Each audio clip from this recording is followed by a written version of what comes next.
దీనికి సంబంధించిన పూర్తి సమాచారాన్ని మా ప్రతినిధి రానా లైవ్ ద్వారా అందిస్తారు. రానా, చెప్పండి, అసలు ఇప్పటి వరకు 10 రోజులు అవుతోంది ఎస్ఎల్బీసీ టన్నెల్లో రెస్క్యూ టీమ్స్ అయితే ఇంకా వాళ్ళ ప్రయత్నాలు చేస్తూనే ఉన్నారు. సో ఇంకెంత టైం పట్టే అవకాశం ఉంది?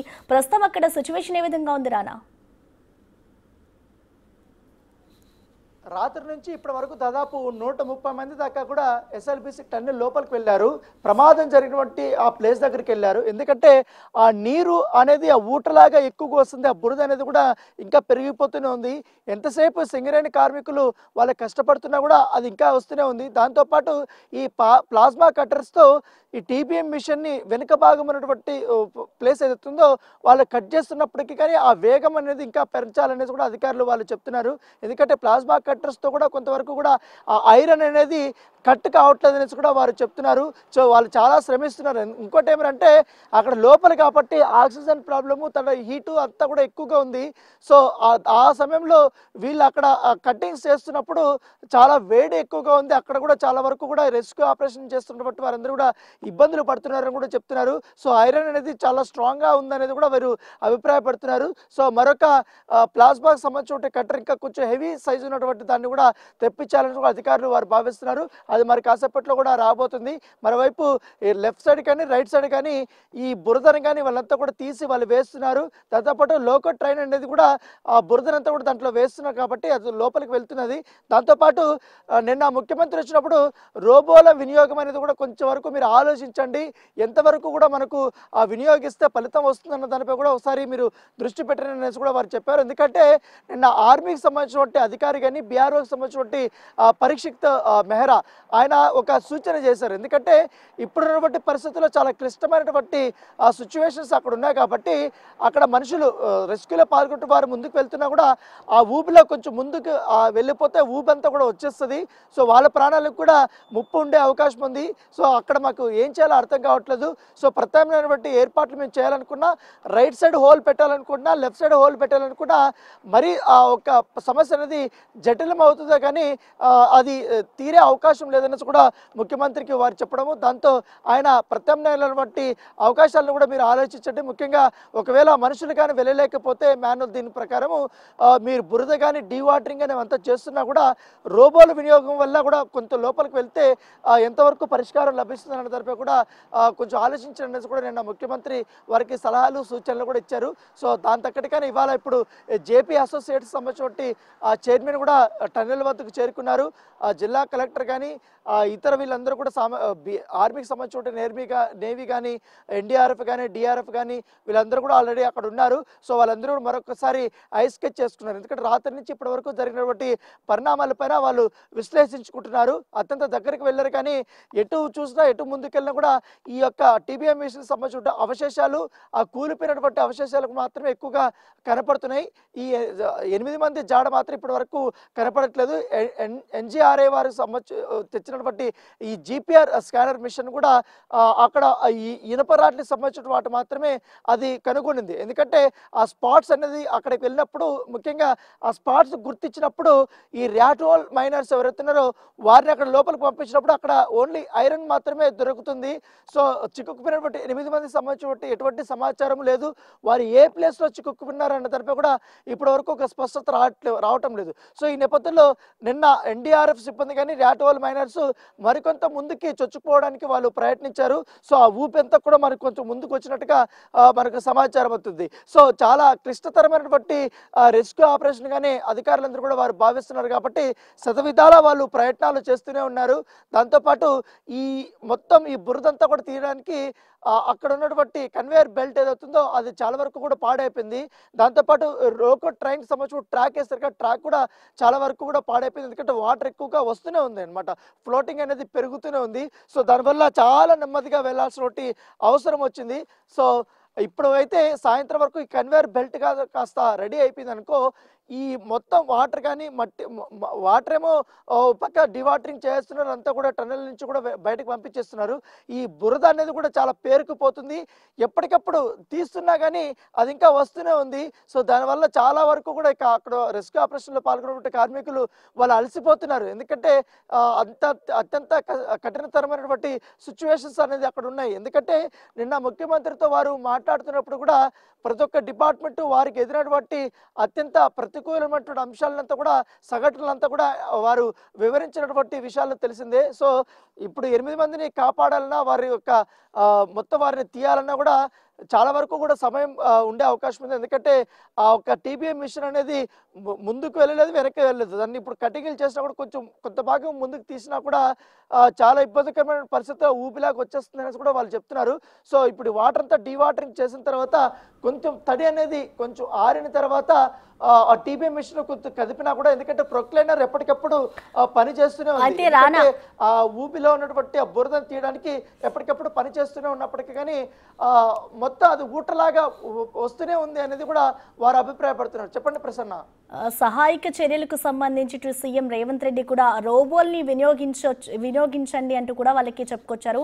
మరి దీనికి సంబంధించి అక్కడ జరుగుతున్న పనుల ప్రకారం రోబోల్ని ఉపయోగించే అవసరం ఉందనుకోవచ్చా? ఖచ్చితంగా, ఎందుకంటే కొంచెం అగ్రెసివ్గా కానీ కొంచెం ముందుకు వెళ్ళినా కూడా రెస్క్యూ ఆపరేషన్లో పాల్గొంటున్న అనే యొక్క ప్రాణాలు కూడా చాలా ఇంపార్టెంట్. నిన్న ప్రధానంగా ముఖ్యమంత్రితో వారు ఇదే అంశాన్ని వాళ్ళు ప్రస్తావించారు. ఎందుకంటే అప్పుడు వెళ్ళినప్పుడు చాలా ప్రతికూలమైనటువంటి పరిస్థితులు ఉన్నాయి, వాళ్ళందరూ కూడా కొట్టుకుపోయే అవకాశం ఉంది అనేది కూడా వాళ్ళు వెల్లబుచ్చారు. కాబట్టి రోబోల వినియోగం వల్ల చాలా వరకు కూడా కొంతవరకు వారిని కనుగొనవచ్చు. దాంతోపాటు ఈ బురదను కూడా తీయడానికి మొత్తంగా, ఎందుకంటే మనుషులు అయితే ఆ బురద లోపలికి వెళ్ళలేరు కాబట్టి మొత్తం ఇంత పెద్ద హైట్ల వరకు కూడా ఉంది ఊబి అంతా కూడా. ఆ ఊబిలోకి రోబోల్ని పంపించడం వల్ల ఎంతవరకు మనకు ఉపయోగం ఉంటుంది అనేది కూడా వాళ్ళు ఆలోచిస్తారు. ఎందుకంటే వాటిని పంపిస్తే లోపల స్కానింగ్ చేయించడం వల్ల కూడా ఎక్కడెక్కడ ఏమేమి ఉంది, అక్కడ ఓన్లీ బురదే ఉందా లేకపోతే ఇంకా ఐరన్ రాడ్స్ కానీ లేదా సెగ్మెంట్స్ కానీ ఇవంతా పడిపోయి ఉన్నాయా ఏంటి, అక్కడ ఎగ్జాక్ట్ సిచ్యువేషన్ అనేది ఒక ఐడియా వస్తుంది. దాని ప్రకారమే మరి కొంత ముందుకు వెళ్ళడానికి అవకాశం ఉంటుంది. ఎందుకంటే ఆ రిస్క్ అనేది ఎంతవరకు ఉంది అనేది కూడా అధికారులు ఒక అంచనాకు వచ్చిన తర్వాత మాత్రమే ఇంకా ఈ రెస్క్యూ ఆపరేషన్ అనేది ముమ్మరం చేసే అవకాశాలు అంటూ కనపడుతుంది. సో రాత్రి నుంచి 130 మంది ఓన్లీ సింగరేణికి సంబంధించిన వారే, మళ్ళీ తర్వాత ఎన్డీఆర్ఎఫ్ కానీ ఎస్డీఆర్ఎఫ్ కానీ ఆర్మీ కానీ ఇతర వాళ్ళు కూడా చాలామంది కూడా అక్కడ ఉన్నారు.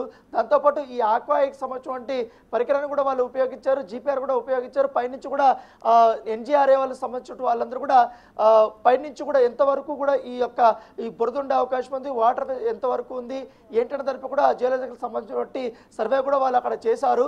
సో అది ఆ రిపోర్ట్ కూడా వచ్చింది. కాబట్టి దాన్ని బేస్ చేసుకుని ఇప్పుడు అధికారులంతా కూడా ఇప్పుడు ఒక సమావేశం అనేది నిర్వహించుకున్నారు. వాళ్ళంతా కూడా సమాలోచనలు చేస్తున్నారు.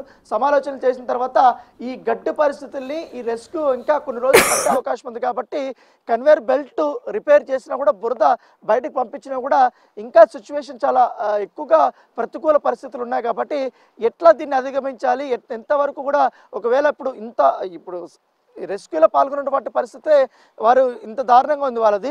సో దాంట్లో చిక్కుకుపోయినటువంటి వారి యొక్క పరిస్థితి ఏ విధంగా ఉంది, వాళ్ళని ఎట్లా బయటకు తీసుకెళ్లాలనే దానిపై కూడా అనేక కోణాల్లో కూడా వారు విచారణ చేస్తున్నారు. దాంతోపాటు ఇంకా కొంతమంది ఎక్స్పర్ట్స్ని కూడా పిలిపించమన్నది కూడా నిన్న ముఖ్యమంత్రి ఆదేశాలు ఇచ్చారు. కాబట్టి ఆ ఎక్స్పర్ట్స్ కూడా ఇవాళ సాయంత్రం లోపల మరి కొంతమంది రాబోతున్నారు. గతంలో టన్నుల్లో ఇతర దేశాల్లో పనిచేసుకుంటే వారు ఇట్లాంటి విపత్కరమైన పరిస్థితులు వచ్చినప్పుడు ఏ రకంగా ఎదుర్కోవాలి, ఒకవేళ రైట్ సైడ్ ఒక హోలు అంటే మరొక ప్రత్యామ్నాయంగా కూడా హోల్ వేసుకొని అటువైపు వెళ్ళినా కూడా ఎటువంటి రిస్క్ ఉంటుంది అనే దానిపై కూడా ఒక అంచనా వేస్తున్నారు. కాబట్టి వాళ్ళ నుంచి కూడా సలహాల సూచనలు కూడా వారు తీసుకోబోతున్నారు. వాళ్ళు వచ్చిన తర్వాత టన్నుల లోపలికి వెళ్ళి అక్కడ ఉన్నటువంటి పరిస్థితుల్లో అంచనా వేసిన తర్వాత మరొక కొత్త పద్ధతుల్లో ఈ రెస్క్యూ ఆపరేషన్ అనేది ముమ్మరం చేయబోతున్నట్టుగా మనకు సమాచారం వస్తుంది. సో ఇప్పటికే 2 సార్లు ఉత్తమ్ కుమార్ రెడ్డి కానీ కోమటిరెడ్డి వెంకటరెడ్డి కానీ వీళ్ళందరూ కూడా అధికారులతో వాళ్ళు వీడియో కాన్ఫరెన్స్ కూడా నిర్వహించారు.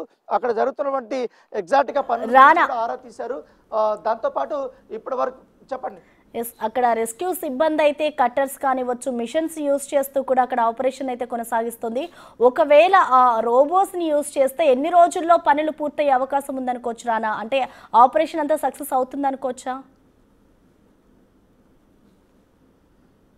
ఖచ్చితంగా, కాకపోతే కొంత సమయం తీసుకునే అవకాశం ఉంది. ఎందుకంటే ఇప్పుడు మనం అధికారులతో మాట్లాడుతున్నప్పుడు వాళ్ళు 3 నుంచి 4 రోజులు అనుకున్నారు. కాకపోతే అది ఇంకా సమయం పెరిగే అవకాశం ఉంది.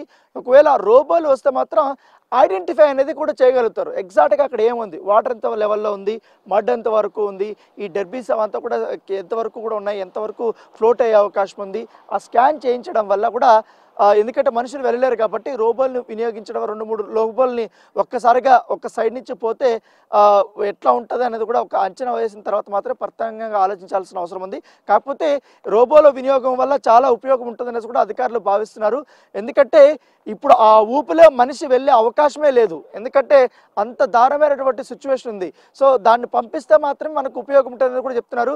దానివల్ల ఒక పక్క సింగరేణి కార్మికులు కూడా ఆ ఒక బురదనంతా కూడా వారు తీయడానికి చాలా ప్రయత్నాలు చేస్తున్నారు. పక్క సైడ్ నుంచి కూడా వాళ్ళు అది తీస్తున్నాక వస్తూనే ఉంది కాబట్టి దాంతోపాటు ఈ టీబీఎం మిషన్ కొంతవరకు ఆ ప్రొక్లైనర్తో కొంతవరకు లాగితే ఎంతవరకు ఉపయోగం ఉంటుందని కూడా ఆలోచిస్తున్నారు. ఒకవేళ అట్లా లాగినా కూడా టీబీఎం మిషన్ కింద కానీ టీబీఎం అవతల కానీ ఈ 8 మంది ఉన్నారనేది కూడా ఆలోచిస్తున్నారు కాబట్టి అట్లా తీస్తే ఆ ఒక్క వాళ్ళకి చాలా ప్రమాదం. ఒకవేళ వాళ్ళు మృతి చెందినా కూడా వాళ్ళ శరీర భాగాలు అనేది గుర్తుపట్టడం అనేది చాలా ఇబ్బంది. ఎందుకంటే ఒకవేళ వాళ్ళు మరణించారని అనుకున్నా కూడా ఇప్పటికే ఆ ఒక్క 10 రోజులు అవుతుంది, డీకంపోజ్ అయిపోతుంది. చాలా వరకు కూడా పార్ట్స్ అనేది ఇబ్బందికరమైన పరిస్థితుల్లో ఉంటుంది అనేది కూడా అధికారులు చెప్తున్నారు. సో అట్లాంటి సిచ్యువేషన్ మనం వెళ్ళొద్దు. కొంచెం లేట్ అయినా కూడా సరికొత్త పద్ధతుల్లో నీట్గా ఆ రెస్క్యూ ఆపరేషన్ చేయాలి. మరొకసారి ఎలాంటి విపత్కరమైన పరిస్థితులు రాకుండా ఉండాలనే ఉద్దేశంతోనే మీరు పని చేయండి అనేది కూడా వారు చెప్పారు. ఎందుకంటే ఈ రెస్క్యూ ఆపరేషన్ అయిపోయిన తర్వాత మరొక 3 నెలల గ్యాప్ ఇచ్చి ఈ ఎస్ఎల్బీసీకి సంబంధించిన టన్నెల్ పనులు పునఃప్రారంభించాలని కూడా వారు భావిస్తున్నారు. కాబట్టి ఇప్పుడు ఎంతవరకు కూడా ఈ టీబీఎం మిషన్ అనేది పనిచేస్తుందా, మొత్తం ఎంటైర్గా కూడా దాని పార్ట్స్ ఊడబీకినా కూడా మళ్ళీ రీయూజ్కి ఎంతవరకు కూడా పనికి వస్తుంది, ఒకవేళ పని చేయకపోతే దాన్ని మొత్తం టన్నెల్ నుంచి ఎట్ట బయటకు తీసుకురావాలన్న దానిపై కూడా పూర్తి స్థాయిలో అధికారుల్ని సమాలోచనలు చేయమని, మొత్తం మినిట్ టు మినిట్ రెస్క్యూ ఆపరేషన్లో ఇవాళ ఏం జరుగుతుంది, నెక్స్ట్ తదుపరి తీసుకోవాల్సిన నిర్ణయాలంతా కూడా ఒక రిపోర్ట్ని తయారు చేయమని కూడా ముఖ్యమంత్రి ఆదేశాలు ఇచ్చారు. కాబట్టి దాని తగ్గట్టుగా ఇప్పుడైతే పనులు అనేది కొనసాగుతూనే ఉన్నాయి. Right, thank you Rana.